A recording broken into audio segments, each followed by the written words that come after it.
how to allow or disallow people to share your stories if you mention them on Facebook. And okay guys, here in your mobile phone, go to Facebook application. Here in Facebook homepage, go to menu on the lower right side on your screen. But if you use Android phone, you can see on the upper right side on your screen. And I use iOS, so go to menu on the lower right side on your screen. Okay, tap menu. Here in menu, go to gear icon on the upper right side on your screen. Tap the gear icon. Here in settings and privacy, below you can see here the audience and visibility section. Here you can see the stories, and you can tap the stories. In stories, you can see the allow people to share your stories if you mention them.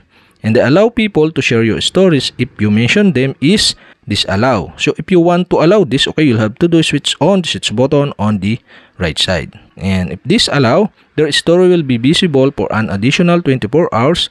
The control book sees it. And that's it. Okay, you have successfully allowed. So if you want to disallow again, okay, you'll have to do switch off the switch button on the right side.